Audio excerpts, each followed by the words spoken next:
Hey guys, Stormy here. Today we're going to be talking about the Microsoft deal to buy Bethesda for $7.5 billion. And I am with Sky today. Say hi. Hi guys. Okay, so let's get right into it. So obviously we all know Bethesda is a massive studio.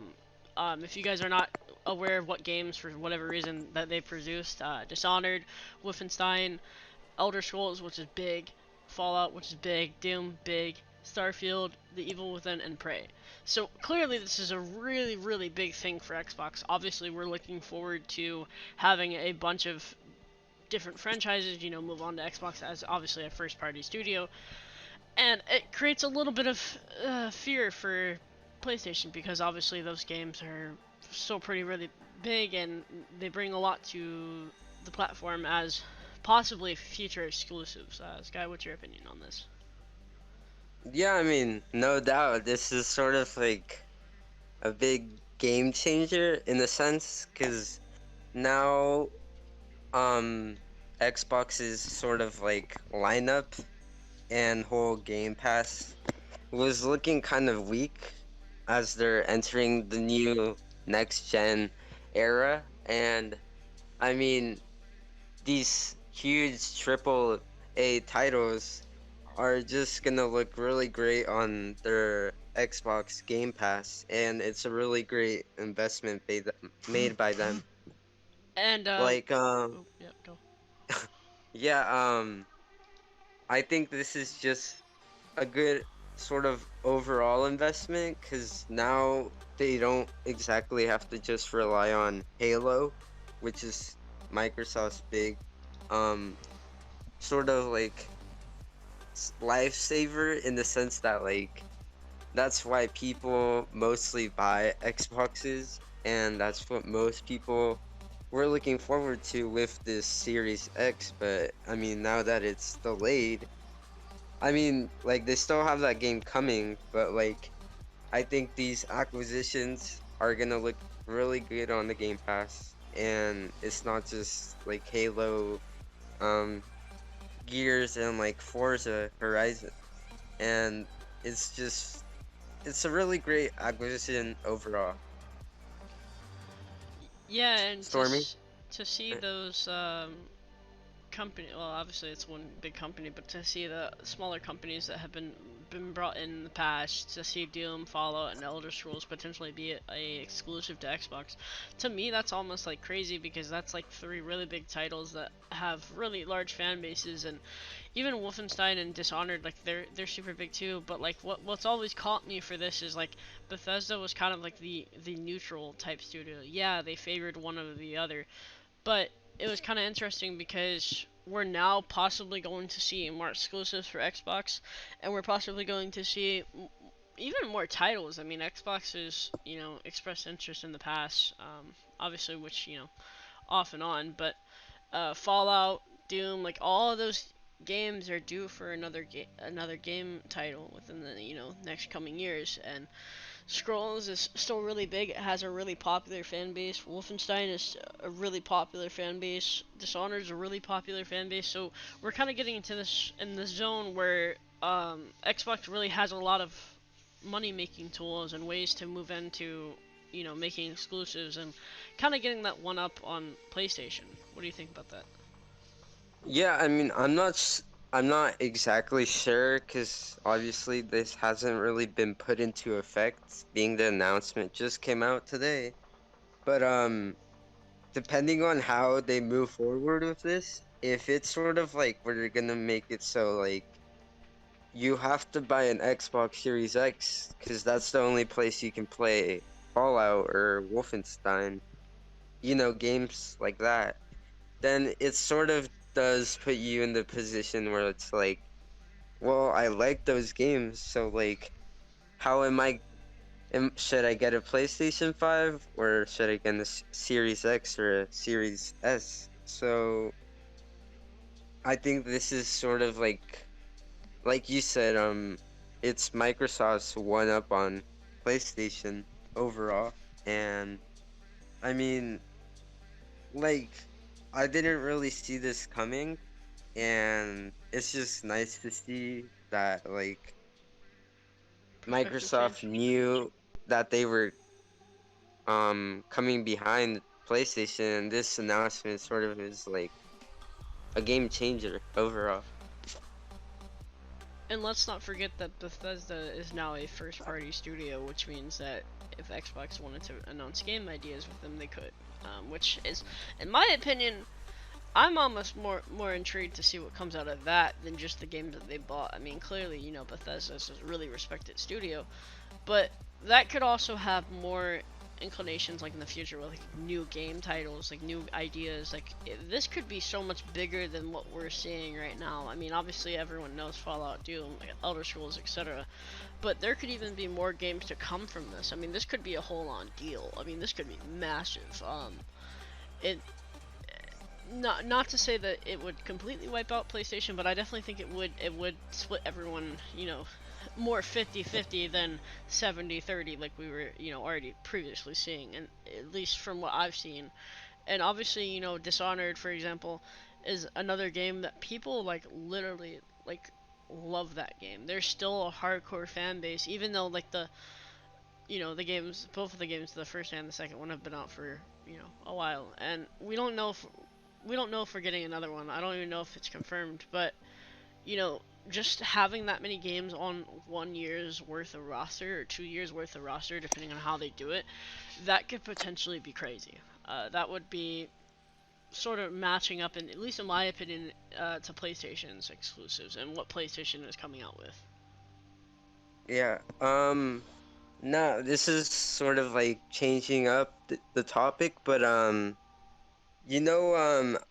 always been a big fan of the Fallout series, and obviously Fallout 76 wasn't exactly a Good. nice game. I mean, it wasn't really good. And I mean, my favorite game in the series has always been Fallout New Vegas, and that was by Obsidian.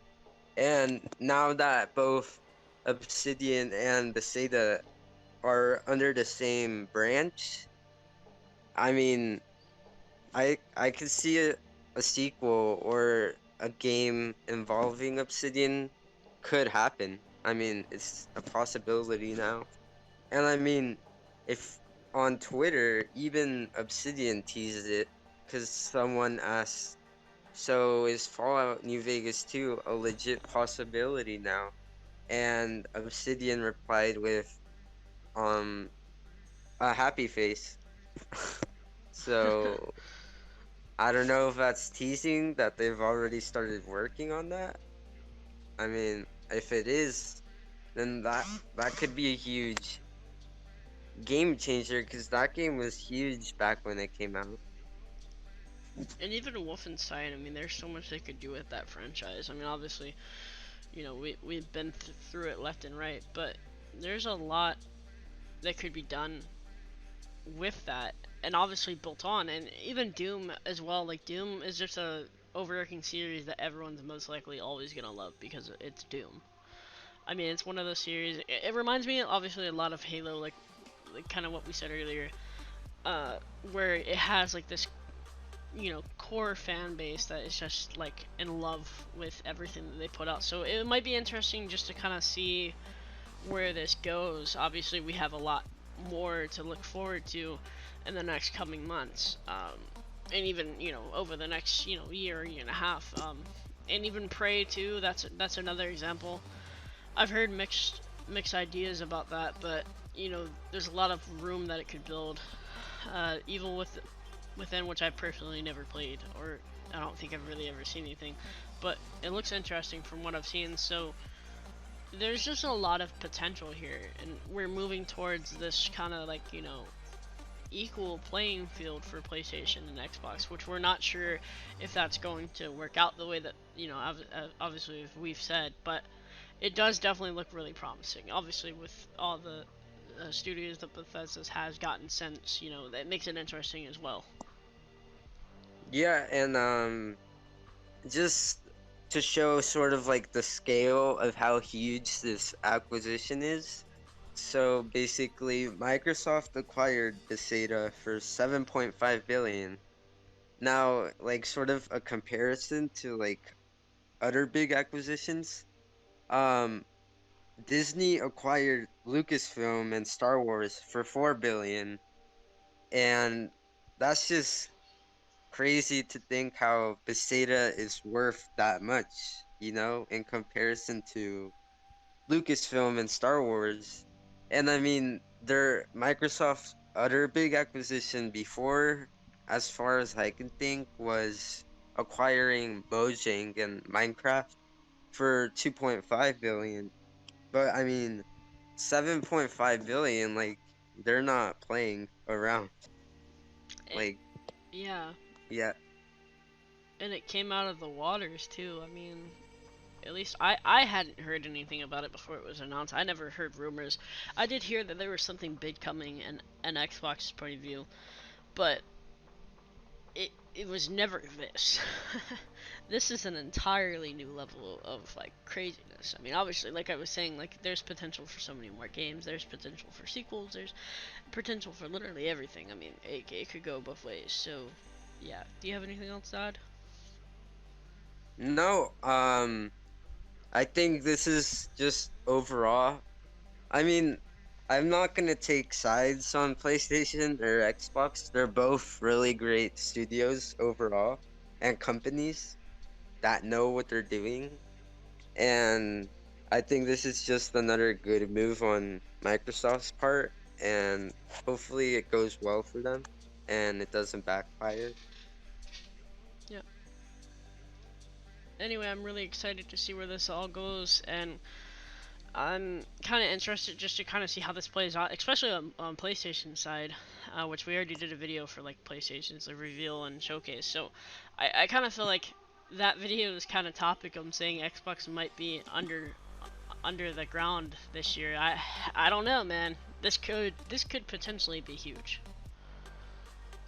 Yeah, I mean, hopefully they don't like mess it up, because that would just suck, because like they're putting a lot of money into this, so if they mess it up big time, then it's not gonna go down well. Um, But time will tell what happens. Anyway, we'll be covering this topic as it comes to light and future game trailers and everything that comes out of this. So look forward to that. And in regards to this, I just seriously hope that it does the justice that it needs to. I mean, Xbox is really in the dirt right now, especially with what PlayStation's done, and we don't know the entire truth to it. But yeah. Um, Anything else, Sky? No, I mean, if I'm not entirely sure about this, but if all of those games that Bethesda is part of, if all of those are coming to the Game Pass like day one of the Series X and Series S launch, then I think you got a good lineup there for newcomers to this whole Xbox next gen era, and we'll see what happens.